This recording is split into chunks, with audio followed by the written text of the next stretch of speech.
Okay, so we have been working together since like April or May. Yeah, Does that I sound right? think When did it we was. start? I think it was May. May, Yeah, I think it was May. June, July, August, September, October. So 5 months ago, Yeah. this is our 10th session. Uh-huh. And tell me how you're doing. I mean, when we started, what were you doing? Binging? Um, well, I started because I was looking for some information about HCG on the internet because I was an HCG junkie and How many I rounds have you done? If you were to like just give me an estimate. at least half a dozen. Half a dozen, of which a lot of them I'm assuming you didn't even finish. Right. Yeah. Yeah. The very first one I thought worked pretty good, but then of course I put the weight back on because the HCG is a good thing, but it's not the reason that I was having an issue with food. No. And by the time you were looking and you found my YouTube videos, and at the time you were binging, right? Yes. And I wasn't sure. I can't remember if I was either on the HCG or thinking of going on it, and I think I was on it, and it wasn't working, and so I started looking for YouTube videos, and one of your followers, clients, whatever, was singing your praises in your book, and so that's what led me to your videos and your book. Okay, so at this point, how do you feel? How have we done? What's going on? What did we accomplish? Well, we certainly accomplished. I no longer even own a scale, nor do I care what that number is. The care is the most important part. Like, right. If we weighed you today, would it have an effect on you in a negative or positive way? No. Yeah, because that number means nothing to me. It's inconsequential. It's a number that somebody uses to put in charts to make you feel good or not good, and it's really very irrelevant in my mind anymore. Yeah. In fact, the more someone detaches from the emotional views of being thin or heavy or fit or not, the way you look, the less important it gets. The less meaningful. It's a number, it's measuring weight. It doesn't have a meaning to it. So it doesn't define your feelings about yourself. It doesn't define how you view your body and how it looks. And the other part of it is it doesn't make you feel like you're successful or something's going right or something's going wrong. And the other thing as well is if we weighed you and it was whatever number, it wouldn't change how you're eating. No. That is super key important in terms of getting over an eating disorder. If your weight changes the way you eat, you have problems. Anyways. Right. So that's over with. And tell me how your eating has been. Do you remember the last time you binged? No. How's that feel to say? Oh, it feels great because I don't have to feel guilty about, or I don't have to plan my next diet because I've binged. Yeah, that I think is also really important. The fact that you don't ever have to diet again because you don't overeat. Right. Could you have ever imagined that this would be this simple for you and this easy and this quick of a change? No. Yeah. No. In fact, I think at the beginning with you, I kind of struggled a little bit because I kept trying to make it more difficult. I kept trying to overanalyze and make things because it needed to be hard or difficult, or it wasn't worth. I mean, I didn't grasp that it could be a matter of just saying, okay, I want to go to the cupboard, and then I'm like, no, because I'm not, my body isn't telling me I'm hungry, so no. And that was the end of it. It's It's not as simple as it is when you really hold yourself right. to it. However, don't you remember too, this whole concept of letting go of needing to lose weight in a body that we could say needs to lose weight, letting go of the pressure to do it or the need emotionally to lose weight. Oh yeah, well, that was the ticket. It was body image. It was self-worth. Yeah, but isn't that the ticket into allowing yourself to then hold yourself accountable to eating to hunger? Is completely ignoring the body image expectations.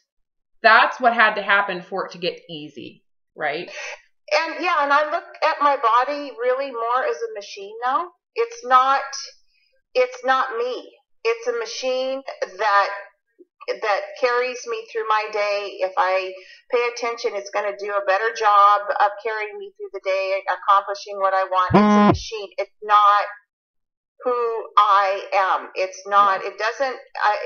It provides you pleasure. It provides you transportation. It doesn't. I'm so much more. Yes. Huh? You are so much more. And the crazy thing before, do you recall how it felt to be defined by the way you looked? Like completely defined by it. Oh yeah. It creates all that pressure on food and diet and perfectionism and fixing. Well, it was a roller coaster too. Mm-hmm. Because if I ever thought I got to where I thought that was acceptable and was the place where the ideal, the top of the mountain, the whatever, then it was like, okay, so now where do I go? And so that was like, okay, that didn't feel as fabulous as I thought it would. No, so and then you either have to continue to diet to just maintain it, right? Even though you're like, well, this doesn't really improve anything. Even though I'm thinner, I might feel healthier, but I don't feel emotionally better, right? Because you thought it was an emotional thing. It's not. The body cannot heal an emotional problem or perspective about your value, no matter how thin you get or how fit you get or how fat you get and how unhealthy you get. It doesn't necessarily fix or make worse. I think that goes both ways. An emotional issue, it's your perceptions that get worse or get better. So it's really when you release the body from being accountable for your sense of worth as a human, when you completely detach the two, you're released from all this pressure with food and weight loss and obsession and fitness and exercise and all of those things, because if you are left to define your worth as a human from a spiritual quality, all of a sudden it's easy to eat to hunger, right? Even using health to define your worth. Do you know how many people actually think that my life is only valuable if I have health? Yeah. To a fault. To a fault, right? Right. Obsessing about that, and if they don't have what is health? I mean, there are certain parameters, but there's a lot of variance, and I find that interesting too, because every year that we go, we're going to find that something that they told us was absolutely horrible is now the best thing, i.e., coconut oil and coffee. I mean, so health is, Oh gosh, yeah. And the other thing too is, well, anyway, so tell me, I mean, it's been 5 months since we started, but it didn't take 5 months for you to get here. No. You and I haven't talked for quite a long time. So the last few sessions have been spread out, just check-ins. How are we doing? And so did you? I would say I got there in August before I went on vacation with my girlfriends. That's when I got there and I knew I was there because the whole time, and we went to the beach in California, and the whole time I was there, I wasn't the thinnest that I've been when we've been, because we go every year. It's the girls' trip, but I felt the best on that beach. Do you remember right before that you started noticing some issues with food, and I was like, oh, we got to look at this. Remember I talked about, you're trying to lose weight for this event, and you were like, oh my God, ding dong. Right. No wonder I'm over consuming. I all of a sudden told myself I wouldn't have sugar and starches so I could lose this weight for this event. So I'm binging on sugars and starches, getting ready to lose the weight for this event. And all the while, it was like, look, accept the body you have right now. If the body you have right now, this is what you could, remember that visual? Was like, okay, so if I can be okay with this body in a bathing suit at the beach, then why couldn't I be okay with this body? And immediately what happened to that binging that you were beginning to do and prep for that deprivation? Gone. Right. So well, and I also discovered too a lot of things that I was not even aware of that were contributing to. I was all about self-worth and self-image that really was way beyond the food. The food was just a symptom of a much deeper issue that went way, way back. And that was very enlightening and very eye-opening, and it was a relief. It was a huge relief to be able to identify it, because it wasn't something that I had ever identified with before.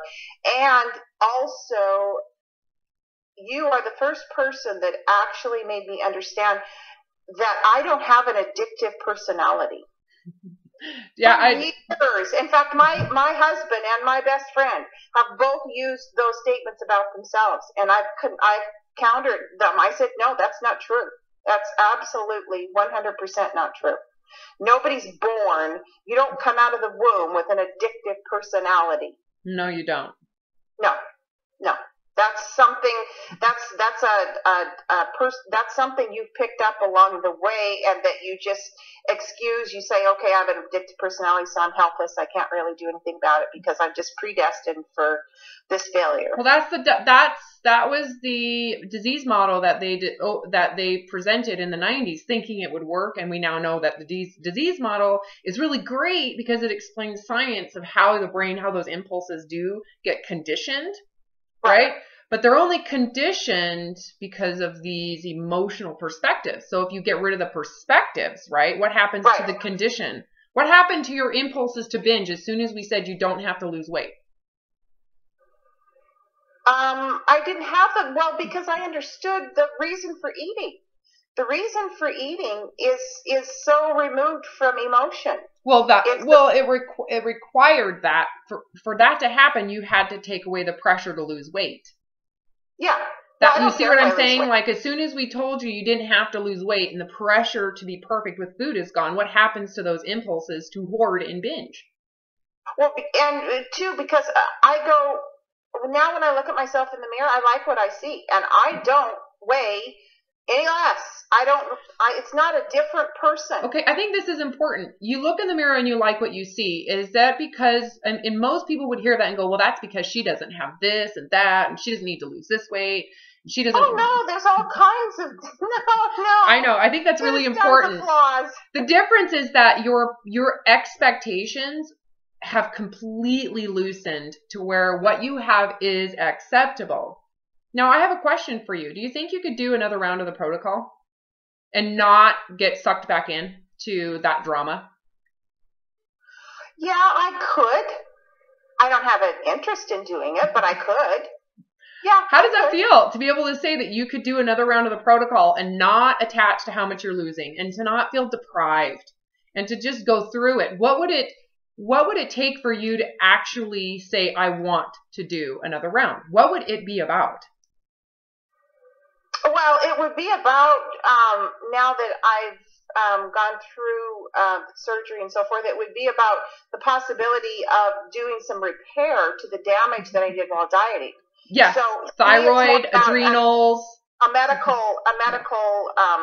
The possibility of maybe repairing some damage that I had done. So with that said, you've done the protocol enough times and sabotaged and had good results and had positive protocols, and then the majority has been full of sabotage and feeling deprived and cheating and not losing enough weight, and the whole mess that is happening. Right.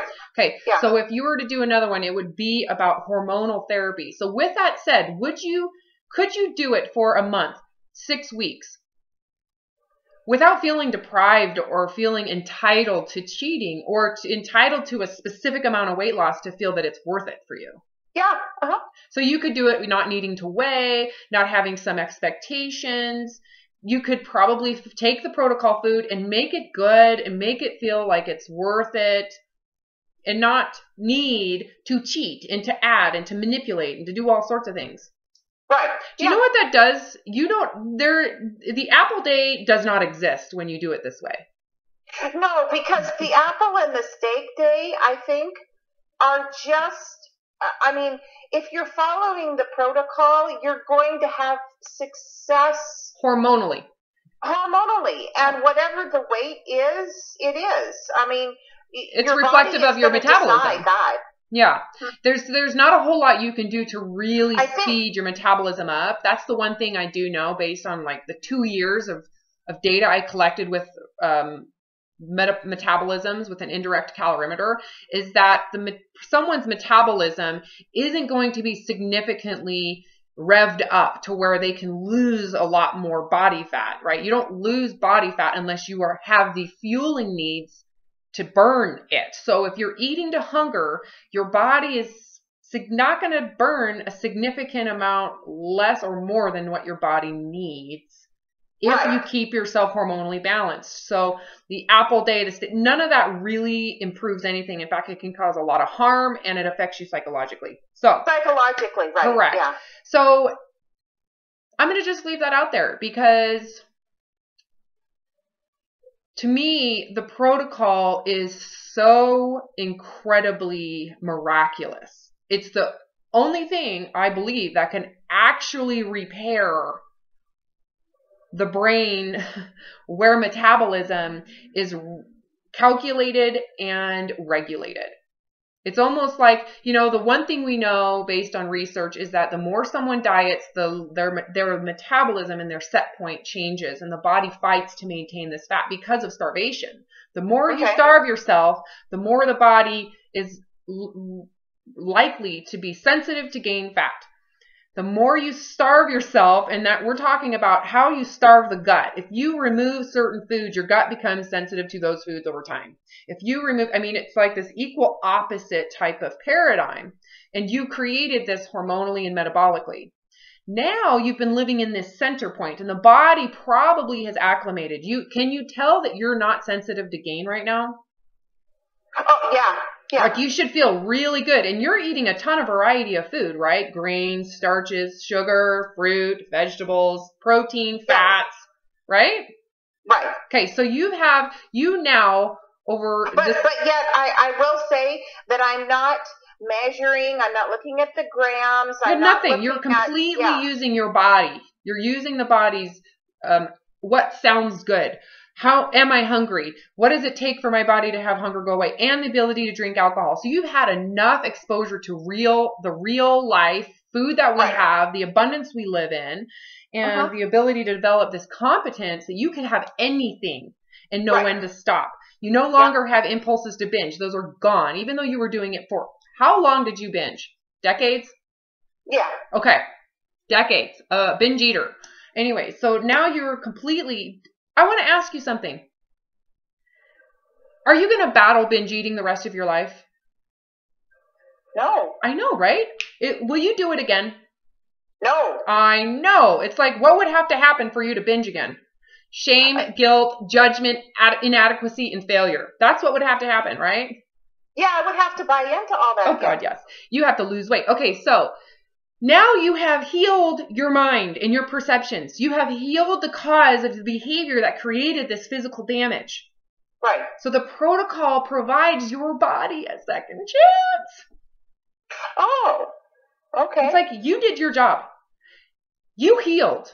You no longer have the insanity, the anxiety. Most of the people I work with all of a sudden eat to hunger, don't have the stress of the diet, don't have shame and guilt, don't have fear of food, and their anxiety levels are like so much less. So maybe then it would be a good idea for me to do the protocol just to experience it from a totally different perspective, because I think one of the things that has kind of made me say I'm not really wanting is that I haven't experienced it from this new state of mind. So I'm still thinking, protocol. Well, I think this is the hardest part. That it doesn't. this is the hardest part for those of you, like the other one. For people who are out there who have completely discounted the HCG protocol, who have never done it and are ignorant to it and think, oh my God, I can't believe she's promoting the HCG protocol. This is when it becomes valuable. All of everybody who has used the HCG protocol as a cleanse, as a diet, you're ruining it. That's not what it's for. And not only that, but you're making it look like crap. And it's well, yeah, how I presented it, right? How I'm presenting it. It's yo-yo. It's a form of bulimia. That's what it is. Yeah. Most of the HCG diet culture is using it as a form of bulimia. Yes. And unfortunately, eating disorders are compounding. It's like the amount of people checking in to eating disorders clinics has doubled in 10 years. The age is getting younger and older. So the amount of women in particular, 95% of eating disorder cases are women and girls. Right. The HCG protocol is making it worse because of this diet. I mean, I am telling you right now, people, I don't know how many people have contacted me and said, oh my God, my eating disorder from childhood is back, or I've never had an eating disorder, and now I have this insanity. I have people who are extremely intelligent, who have a ton of education, who are now having issues with food and body image on a very intense level because of the HCG protocol done as a diet. So you're in this position. I have prepared you. You know, go back and read Weight Loss Apocalypse, the bare bone structure, the very bare bone structures. Eat to hunger, eat without shame and guilt, to the variety. You have completed it. There's so many more dimensions to it than what I put in Weight Loss Apocalypse, right? Right. Okay, well, you've actually done it all. Now. Yeah, the Weight Loss Apocalypse was more of a medical, from a medical standpoint. That's why I'm looking forward to your next book that talks about the psychological part of it, because that to me was the most freeing and amazing, and it was like somebody just took a huge weight off my shoulders. Not because they removed all my problems, but because I have the understanding of where the problems came from. And it's your understanding. It's your understanding. It's not my understanding. You're the one with the competence and the confidence. Like, this is you. It's completely regulated by you. You're not following some plan. You're not being regulated or controlled by some science out there that changes. No. It is completely... No, in fact, I'm repulsed by... when I see or hear the diet shaming or the fat shaming, it makes, I get a very kind of a visceral reaction, because that's because you have a personal visceral reaction. Like, you've actually been a victim to it. Right. And it's not like you've been like molested and there's been this trauma. It's like you just got sucked into the diet body image. Yeah. Yes. And this is how intense it got for you. And yet I do believe, too, that a lot of these people that are involved in that, if they understood it and what they were doing, I don't think that they go into it with a bad intention. They just have bought into what the whole industry is all about. They I agree. In it. Well, you've been trained by the diet system to believe that body fat is the problem and food is the problem. It's always about the food. I mean, when has it ever, and exercise. So it's either you're not exercising properly or you're not eating properly. Therefore, that's why you're fat. Right. Therefore, that's why you're binging. It's because the food makes you eat it. So this outdated belief that, if you eat this food, it creates cravings. So then it's this vicious cycle. That is so naive to reality, because it's not about that. If you talk to, what would you say in general about your cravings for food? Wouldn't you agree that those intense impulses to binge or crave was directly related to being deprived of that food? It was the deprivation of that food or the failure in that food that you internalized. That's what created the impulses. And it was also, I think I also would binge if I was feeling emotionally um, uh, uh, vacant or emotionally, what's the word I'm looking for? Um, insecure, or Yes. I was looking for that. It's my friend. It was Well, my. yes, it was your solution, but don't you agree that that was because you were being deprived of it? So it became something you naturally use for special situations. Right. So it became special only because you were denied it. You couldn't have it. So when you had these struggles, it became the thing that you said, I've earned it. Now I can have it. Right. Do you see how that works? I'm entitled. Well, entitled because I'm deprived of it. Right. Right. So this is a good reason. Yeah. You said deprivation and entitlement. You can't have one without the other. And that is so very true. Correct. So is it the food chemicals that make you eat it? Or is it this game of moral? The game of moral of, I'm bad, I have to lose weight, therefore I can't eat that bad food because it's morally wrong to eat it, even though it's pleasurable. So it's this pleasurable part of it. Then when there is this brain stress need, then, which is made worse, by the way, because you think being fat makes you unsafe and unvaluable. But anyway, so you have this stressor in your life and you're like, you know what? This is a great excuse for why I can eat this food without having as much shame and guilt, because I have a reason. I can justify and rationalize this food right here. Right. And then so if you're told you're an addict, guess what you get to do? You know what? I'm an addict. I have it. Go for it. I'm getting it. I can't help it. Yeah, and it's impulsive now. Now it's like I don't even need an excuse. I'm going. Yeah, it's my personality disorder. Oh my disorder. God, I ruined everything. I have to go back to my, how many days without sugar can I go? Right. People don't see, because they haven't been outside of it yet. They haven't broken it yet. They haven't learned what it takes to leave that way of thinking. Right. They're still in it. So they assume that everybody's like that. So when you get people who have left, who know what it takes, it's like, hold on, that's not true. We're humans. We're not mice.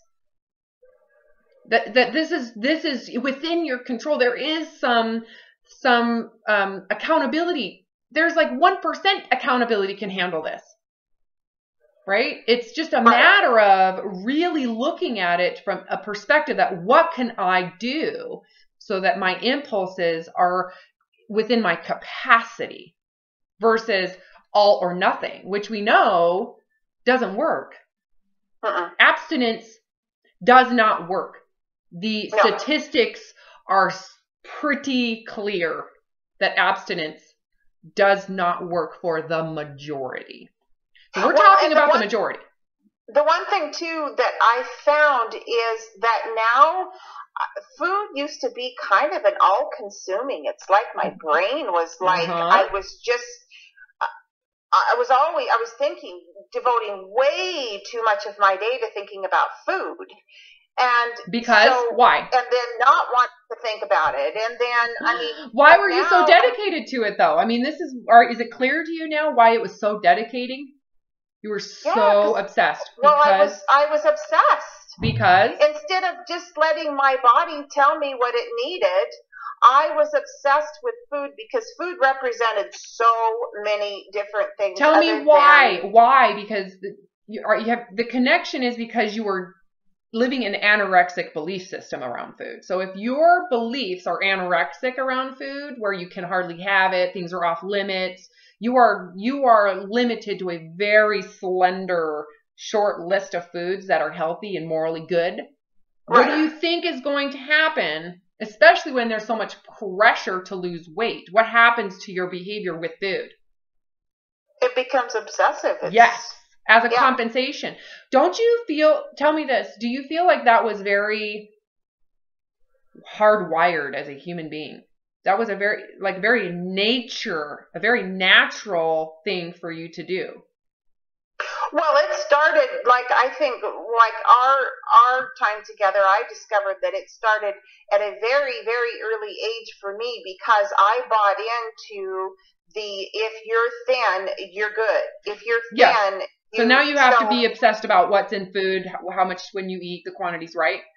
Okay, Right. so that obsession, what would you, it's not a reflection of the food you're eating, is it? No. It's not about the chemicals in the food. It's not about the No. gluten. It's not about the preservative. It's not about any of that. No. What it's No, really no. about, right? In fact, tell me this. Now that you've had access to real food for very long, do you naturally gravitate to preserved processed food? Is it really that good? No.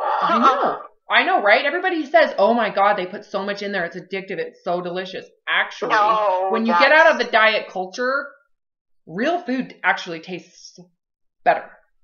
So Well, I don't know where they come up with that.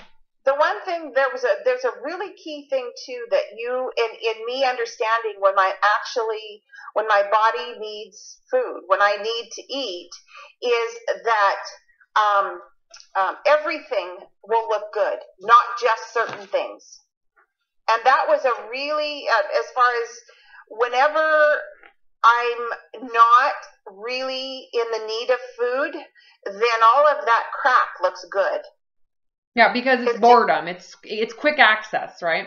Right. But when you're talking about like really healthy foods and really good foods, those don't appeal to me whenever I'm not in that state where I really actually need to eat. So, well, yeah, because your mouth and your mouth, right, we worked on your to eat pleasurably and palatably. So you have to really understand not just hunger, but your mouth, which is where all that narcotic cellular response is hardwired to that hedonic brain. I mean, so it's supposed to work that way. So you have to learn that too. Remember, it's not just hunger scale, but it's also pleasure and palatability. And what sounds good to the mouth, not the mind. Right. So the mind would say, I'm bored. Sugar sounds great because it's entertaining. Where the mouth would say, well, I'm not hungry and nothing sounds good. When you're hungry, all of a sudden you're like, well, is it salty? Is it sweet? Is it crunchy? Is it creamy? Is it bready? Is it warm, hot, meaty, fatty, fried? You know, you go through that Rolodex and all of a suden there's something in that Rolodex that goes bing, bing, bing, bing, bing. Yeah. Oh, that sounds good. Oh, yeah, that would do it. That's connecting to that narcotic hedonic area of the brain. So by eating that way to hunger, what I found is people feel so much better. Like they just feel so good, calm, less anxiety. Their energy skyrockets. And it's pretty significant within the first week or two. And don't forget, you're eating all of the bad food that is morally wrong to the diet cult mentality. And they say it's bad. It'll make you feel like shit. It causes all these diseases, right? What now? It kind of froze up there for a minute when you were talking about the food. I missed. Back up there just 1 second. I missed the thing about. It froze up for a second. You were talking about the food. Well, when you eat to the pleasure or the narcotic area of the brain, and you're actually giving yourself access to foods that maybe the diet industry, the diet cult industry moralizes as bad, wrong, evil, right? You can't have it. Let's tell you why. It's going to kill you. It's going to kill your children. It's like you're going to become a zombie if you eat these foods, right? Right. It's all actually, shame and guilt. Yes. Well, you actually eat those foods, even though the back of your mind, you're like, well, this is going to cause a heart disease and diabetes, and this is going to, you're going to, you know what? But this is the truth of what sounds good to my mouth. I'm going to give my body honor to this. I'm not going to feel bad. I'm not going to feel ashamed. I didn't fail anything. I'm going to eat to hunger, so I'm not going to overeat it. I will listen to my body. What happens when we see people do this for a week to 2 weeks? And we're talking binge eaters and bulimics who give themselves the lenience and grace to eat whatever they want, no shame and guilt. Their impulses to binge go away immediately. The cravings that everybody says you have when you eat them don't occur. And the other thing is they have this automatic sense of well-being and calm, and they just feel like they're levitating. And this is so consistent. Isn't that what happened for you? Yeah, like it's like, it was crazy. And I always say, if I had a placebo and I said, this pill is like an antidepressant, it helps you feel better, it helps you feel calm, less anxious, you'll feel better about yourself, would you say that it worked? Most people go, of course, like within the first day. Right. And I said, but we didn't do a pill. We didn't give you anything. All we did was release your body to be able to communicate to you and for you to listen. It's honestly unbelievable. But here is a very, very important part of this conversation going back to the HCG protocol. You gave yourself the grace and lenience to learn all of this, to go get yourself some spaghetti and meatballs with cheesy bread.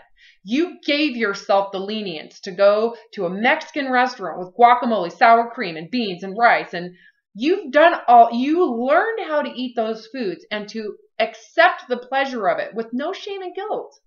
Right. And to listen to your body's hunger rhythms and to release yourself from the anorexic system.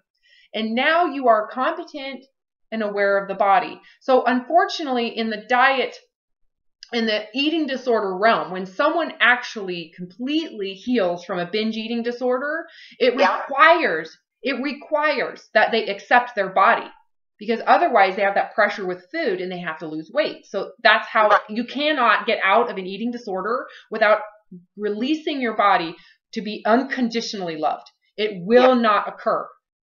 Right. It's impossible to get rid of an eating disorder without releasing the body to be what it is. But unfortunately, people are left with morbid obesity because it took however many diets and anorexic systems and however many plans, right, to binge enough to get morbidly obese, to have type 2 diabetes, to have all of those issues, right? Yeah. And they're left with that body. There is no solution for them because dieting is dangerous. Right. The HCG protocol is not a diet. No. It is hormonal therapy. You cannot implement the protocol in the real world. It is not a diet.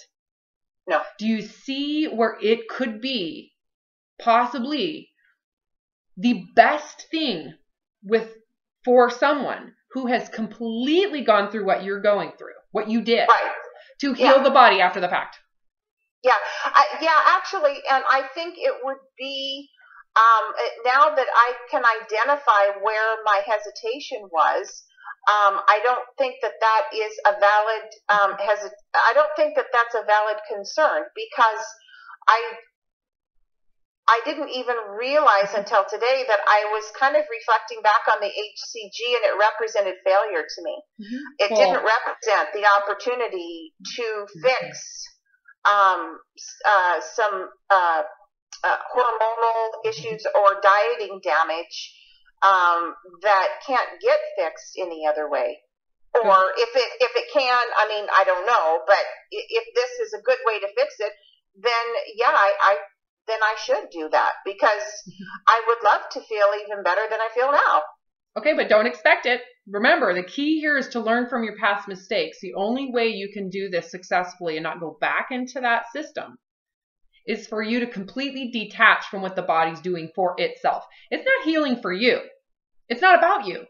Don't make it about you. No, the body doesn't need me. No, it does need me to exist. I need to make this very clear. You are not doing the protocol for you. You don't need it. You could live the rest of your life in this body. It feels good enough, doesn't it? Yeah. Okay, so you're going to do this protocol, and it's not for you. It's not about you feeling better. No. Psh. This is not about you. It's about the body. It needs to heal, and you're not to tell it or give it an expectation in any way. Okay. Do you see what I'm saying? So as soon as someone says, oh, but I would love my thighs not to rub, it's like, you just started over. No. When I meant feel better, I meant if I've done damage, then I would like to give my body the opportunity to fix itself. Heal. Yes. Yeah, that's what I meant. By healing that damage in a way that I can't, because I did the damage. Nope. Well, the diets, you need to see it as the diet culture you listen to, and unfortunately, this is what they had you do and you did. You can forgive yourself with compassion now, right? You get it. Oh, yeah. I don't even hold myself. But now, it's your body's turn. It is your body's turn, and as your partner, you are to release it from your opinions on how it should work, what it should do, how it needs to perform for you to make you having a timeout with food, because that's kind of what the protocol is going to do for you. Are you willing to let go of the variety for a month so that your body gets a chance to heal itself? Because it does require that you make that sacrifice. Right. Right. And you've been eating to hunger and eating pleasurably for 5 months. And in general, you should feel like you've had your turn. Can you give it? Oh, I totally do. Okay. Yeah. I'm not obsessed with food anymore. I'm really not. I'm like, okay, when my body tells me that it needs something, then I start to think about it. Yeah. But I don't, Okay. So no, that would be fine that's kind of where I'm at. You know, when I get a client who's at this point, to me, the protocol now becomes an option. Okay. But you really do need to think about it, because you have to put your mind in it. Do some mind work. Visualize yourself on the protocol with this new context. Does it feel right? Yeah. That it does. Yeah, it does. Okay. And it didn't, well, you know this, because we've talked about this before. It didn't feel right before. Mm-hmm. I think I felt like I was still needing training wheels. Yeah. Well, sometimes if you're too close. I feel like the training wheels I don't need them anymore. Yeah. I can ride the bike. Well, and the other thing is about that whether or not I'm going to fall over. Yes, and the falling over is attaching to the losses as if, look at me, I'm a better person. That's really the vulnerability. That's the end to that eating disorder again.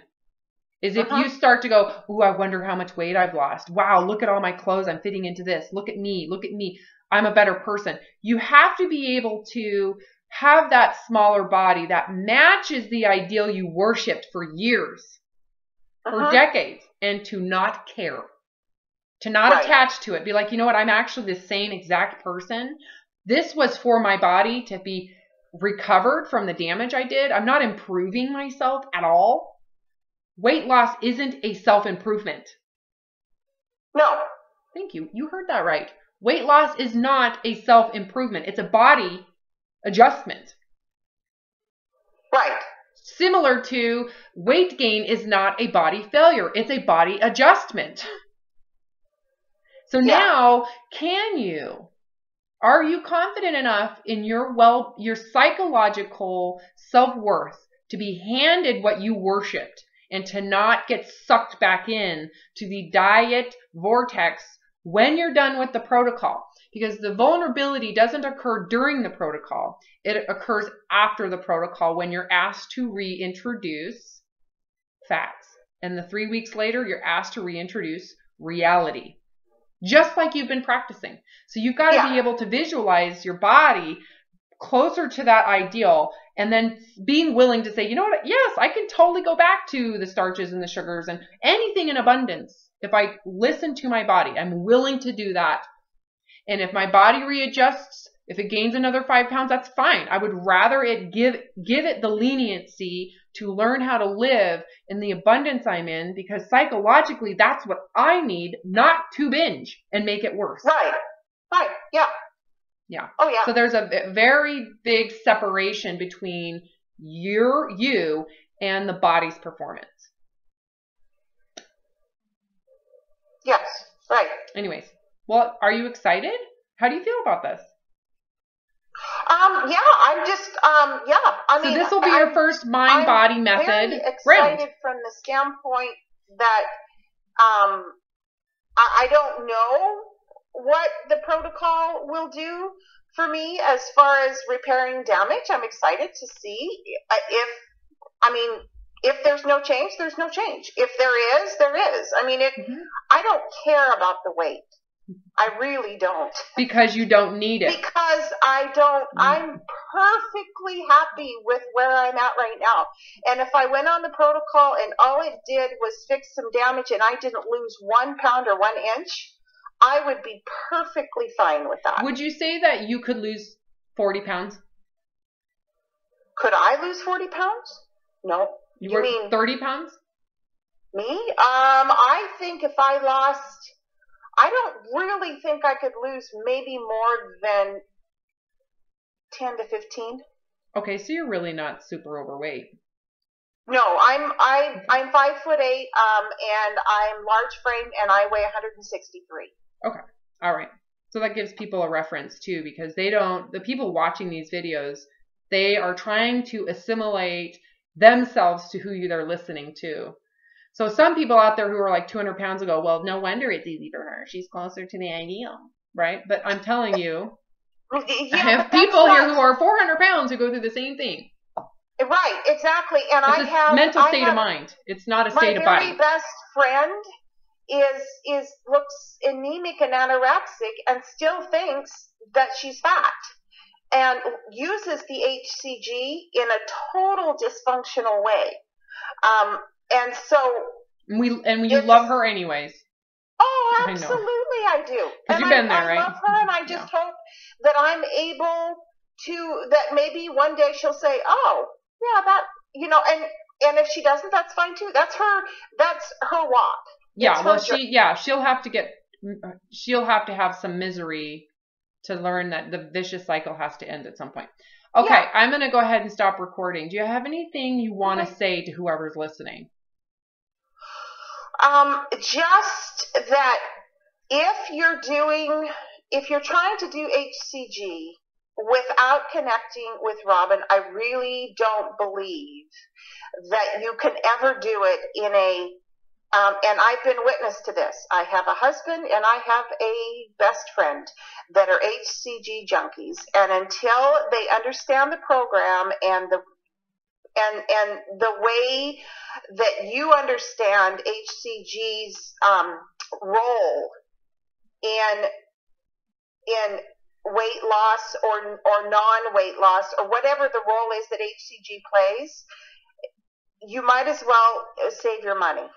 Because I actually ended up being in a worse place when I started with HCG than I ever was before, because I ended up being so totally obsessed. I mean, after HCG. You ended up in a worse place after HCG than you were before. Yeah. Yeah. Until I connected with you, because it represent. I binged more. But I didn't understand what it was, what role it played, and where. It was an easy, quick solution. Yeah. That's the way I looked at it. Okay, so I want to ask, do you have anything to say for anybody who is thinking about working with me? And I told you, and I told my husband at the beginning, because I mean, money doesn't flow through my bank account. I have to be very careful about what I spend. But I initially spent the $100 or whatever it was for the first session with you, thinking that I'll spend an hour and she'll give me whatever I need in order for me to make the HCG work. Yeah, that was $200 for the consult. After an hour, huh? That was $200 for the consult. That was $200 you spent for a 90-minute session just for the consultation. Yeah. Okay. I didn't remember, but so it was the initial consultation. But at the end of that time, when you asked me if I wanted to go ahead with the 10 sessions, there wasn't even a moment's hesitation. And I told my husband I would have worked a second and third job to do it, because in that consultation, I found that it was like, wow, there's something here that I've never ever been introduced or attached to before. There's things that I really need. I need to spend time with you, because you have connected me to things that I had no idea were roadblocks in my journey. Yeah. And they just didn't even, it wasn't something that had ever even occurred to me. So do I think it's worth the money? I think it's worth twice as much. I think you are a bargain, because believe me, you know how many people have said you're not charging enough, and I'm like, yeah, well, you know what? I want to be affordable. Anyway, so yeah. And accessible to, yeah. Yeah, to people that need it. You know, it's Right. not just for the rich and wealthy. Right. In fact, No. middle-class American women, that's the majority of people struggling with eating disorders. Right. Right. Yeah. All right. Thank you so much for sharing You're this. welcome. I will post this today so you can Okay, re-listen honey. to it. Okay.